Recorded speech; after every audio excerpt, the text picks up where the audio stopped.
നമസ്കാരം. ഡൊണാൾഡ് ട്രംപിന്റെ തിരിച്ചടി തീരുവ അഥവാ റെസിപ്രോക്കൽ ടാക്സ് എന്ന് കേട്ടതേ ഇന്ത്യ കീഴടങ്ങിയോ? അമേരിക്കൻ ഉൽപ്പന്നങ്ങൾക്ക് നികുതി കുറയ്ക്കാം എന്ന് ഇന്ത്യ സമ്മതിച്ചതായാണ് ട്രംപ് പറയുന്നത്. കേന്ദ്ര സർക്കാരോ വാണിജ്യ വിദേശകാര്യ മന്ത്രാലയങ്ങളോ ഇക്കാര്യത്തിൽ വ്യക്തത വരുത്തിയിട്ടില്ല. പക്ഷേ ഒരു കാര്യം അച്ചട്ടാണ്: ഇന്ത്യയുടെ ഏറ്റവും വലിയ വിദേശ വിപണി അമേരിക്കയാണ്. 2024 ഇന്ത്യയുടെ കയറ്റുമതിയുടെ 17.7% നടന്നത് അവിടേക്കാണ്. ആ വിപണി കൈവിട്ടു പോയാൽ ഇന്ത്യയുടെ വ്യാപാര കമ്മി പിന്നെയും ഉയരും. അതൊഴിവാക്കാൻ അമേരിക്കയുടെ ഏത് സമ്മർദ്ദത്തിനും വഴങ്ങുകയല്ലാതെ ഇന്ത്യക്ക് മാർഗമില്ല. ട്രംപിന്റെ തിരിച്ചടി തീരുവ ഒഴിവാകുമെങ്കിലും അതീവ ഗുരുതര പ്രതിസന്ധിയാണ് ഇന്ത്യയുടെ കർഷകരെയും ചെറുകിട വ്യവസായികളെയും കാത്തിരിക്കുന്നത്. പച്ചക്കറികളും പഴങ്ങളും മീനും മരവും തുകൽ ഉൽപ്പന്നങ്ങളും വരെ അമേരിക്കയിൽ നിന്ന് നിർബാധം ഇന്ത്യയിലെത്തും. അതോടെ ഇവിടുത്തെ കർഷകരുടെ ശേഷിക്കുന്ന വിലപേശൽ ശേഷി കൂടി നഷ്ടപ്പെടുമെന്നാണ് ആശങ്ക. സ്പോട്ട് ലൈറ്റ് ആരംഭിക്കുന്നു. ട്രംപ് ഇന്ത്യയിലേക്ക് അയക്കുന്ന പഴങ്ങളും പച്ചക്കറികളും. എന്താണ് ട്രംപ് ഉന്നയിക്കുന്ന നികുതി പ്രശ്നം? അത് വളരെ ലളിതമായി സ്റ്റേറ്റ് ബാങ്ക് ഓഫ് ഇന്ത്യയുടെ റിസർച്ച് പേപ്പറിൽ വിശദീകരിക്കുന്നുണ്ട്. ഇന്ത്യയിൽ നിന്ന് അയക്കുന്ന ഉൽപ്പന്നങ്ങൾക്ക് അമേരിക്ക ഏർപ്പെടുത്തിയിരുന്ന ശരാശരി നികുതി കഴിഞ്ഞ വർഷം 3.83%. 2018 2.72% ക്രമമായി വർദ്ധിച്ച് 3.83% എത്തിയതാണ്. 1% മുതൽ 8% വരെ നികുതിയുള്ള ഉൽപ്പന്നങ്ങളുടെ ശരാശരിയാണ് 3.83 എന്നത്. എന്നാൽ അമേരിക്കയിൽ നിന്ന് ഇന്ത്യയിലേക്കുള്ള ഉൽപ്പന്നങ്ങൾക്കോ? അത് കഴിഞ്ഞ വർഷത്തെ ശരാശരി 15.3%. അതായത് ഇന്ത്യയുടെ ഉൽപ്പന്നങ്ങൾക്ക് അമേരിക്ക ഈടാക്കുന്നതിൻ്റെ 4-5 മടങ്ങ് നികുതിയാണ് ഇന്ത്യ പിരിച്ചിരുന്നത്. ഇതിൽ 8% മുതൽ 40% വരെ നികുതിയുള്ള ഉൽപ്പന്നങ്ങളുണ്ട്. അമേരിക്കൻ ഉൽപ്പന്നങ്ങൾ ഇന്ത്യയിലേക്ക് കുത്തി ഒഴുകാതിരിക്കാൻ ഏർപ്പെടുത്തിയ തടയായിരുന്നു ഈ ഉയർന്ന നിരക്ക്. അതാണ് ഇനി ഏകീകരിക്കുന്നത്. ഇന്ത്യ നികുതി കുറയ്ക്കുന്നില്ലെങ്കിൽ വലിയ രീതിയിലുള്ള പ്രതിസന്ധിയാണ് ട്രംപ് ഉണ്ടാക്കാൻ പോകുന്നത്. ഇന്ത്യയുടെ നികുതിക്ക് ബദലായി 20% നികുതി അമേരിക്ക ഏർപ്പെടുത്തുന്നു എന്ന് കരുതുക. അങ്ങനെയെങ്കിൽ ഇന്ത്യയുടെ GDPയുടെ 0.5% ഒറ്റയടിക്ക് കുറയുക. ആഗോള സാമ്പത്തിക ശക്തിയാകും എന്ന പ്രഖ്യാപനത്തിനാണ് അതോടെ തിരിച്ചടി വരിക. ഇനി ഇന്ത്യ ഏർപ്പെടുത്തിയിരിക്കുന്ന നികുതിയുടെ ശരാശരിയായ 15% അമേരിക്കയും ഏർപ്പെടുത്തിയാലോ? ഇന്ത്യയുടെ കയറ്റുമതി 3% ഇടിയും. അതും ആലോചിക്കാൻ കഴിയാത്ത കാര്യമാണ്. ഇന്ത്യ ഏറ്റവും കൂടുതൽ കയറ്റി അയക്കുന്ന അമേരിക്കയിലേക്കുള്ള 17.7% കഴിഞ്ഞാൽ രണ്ടാം സ്ഥാനത്തുള്ളത് UAE ആണ്. അവിടേക്ക് 8.2% മാത്രമാണ് അയക്കുന്നത്.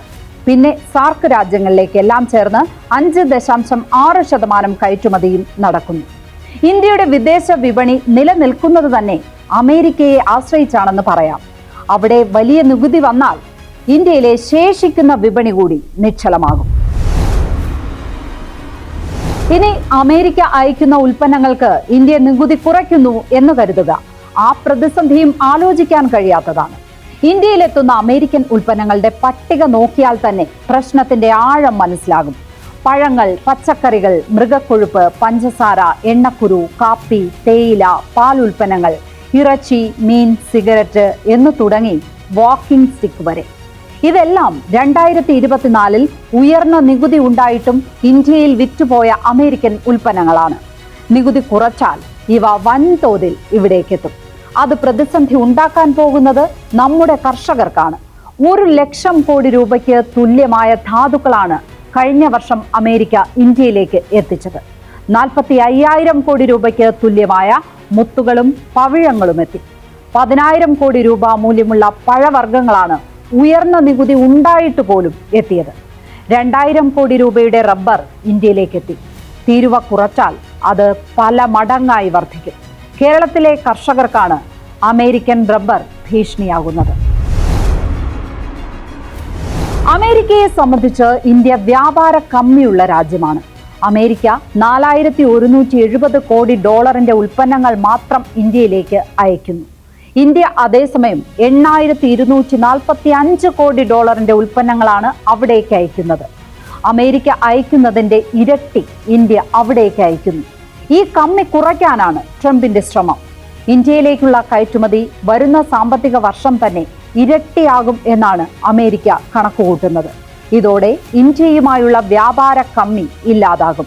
ഇന്ത്യ അമേരിക്കയിലേക്ക് അയക്കുന്നതിൽ മുൻപന്തിയിലുള്ളത് മരുന്നുകളും കെമിക്കലുകളുമാണ്. ഇവ രണ്ടിന്റെയും ഉൽപാദനം തന്നെ അമേരിക്കയുടെ വിപണിയെ ആശ്രയിച്ചാണ്. അവിടെ നികുതി വർദ്ധിപ്പിച്ചാൽ ഈ കയറ്റുമതിയാണ് നിലയ്ക്കുന്നത്. മരുന്ന് കമ്പനികൾക്ക് വിദേശത്ത് നിന്നുകൂടി ഓർഡറുകൾ ലഭിക്കാതെ പിടിച്ചു നിൽക്കാൻ കഴിയില്ല. പഴവും പച്ചക്കറിയും കാപ്പിയും തേയിലയും മീനുമൊക്കെ ഇന്ത്യയിൽ പൂർണ്ണമായും ആഭ്യന്തര വിപണിയെ ആശ്രയിച്ചാണ് നിലനിൽക്കുന്നത്. അവിടേക്ക് വിദേശ ഉൽപ്പന്നങ്ങൾ എത്തിയാൽ സാധാരണ കർഷകരാണ് കഷ്ടത്തിലാകുന്നത്.